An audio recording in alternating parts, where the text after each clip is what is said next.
Speaking of Labor's failures to acknowledge its own mistakes or to give credit where it's due, a war of words has erupted between Treasurer Jim Chalmers and opposition leader Peter Dutton over nuclear power. Have a listen to what Jim Chalmers had to say this morning regarding the opposition's nuclear plan.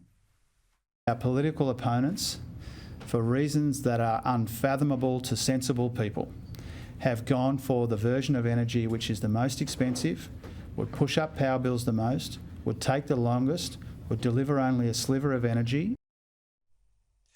Honestly, this government has no credibility at all talking about what's expensive when it comes to energy.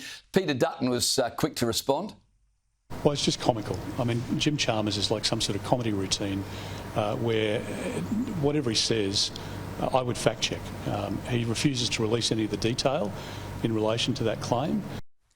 Phil, it seems Labor is so blinded by its green dream it won't even consider a reasonable alternative that would lower power bills, keep the lights on and reduce emissions. Jim Chalmers has really pushed the idea that next year's election will be a referendum on nuclear energy. I'm not sure it's going to be a referendum on nuclear. I think it's going to be a referendum on power bills and power reliability. And on that score, the coalition are in a very good position, don't you think? Oh, correct. And the next election that we go to is going to be focused on cost of living and how cost of living is out of control. But if you look at what Jim Chalmers just said, he has been fact-checked before on X, on other platforms with misleading comments. He's been told he's wrong. And this just goes to show that, once again, he's not above purposely misleading.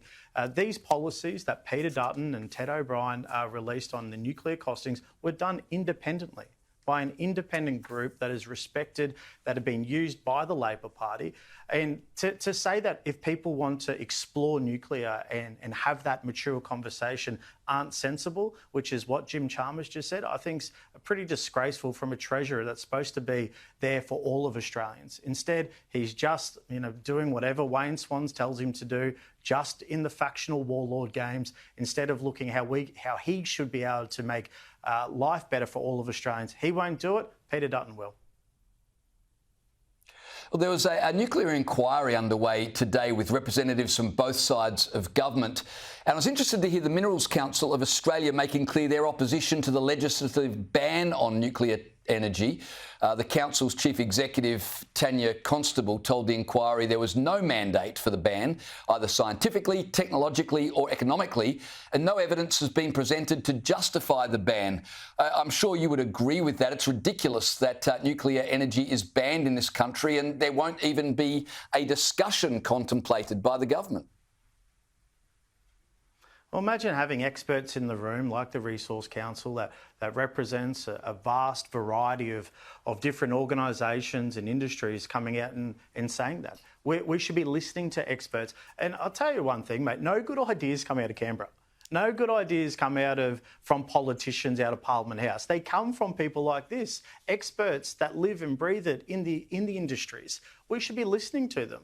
And the coalitionists would love for the Labor Party to put down this warlord mentality and born to rule mentality, listen to the experts, listen to the Resource Council, listen to people that are out there saying, let's have this mature conversation, because the best time to build a shade tree was 20 years ago. The next best time is today.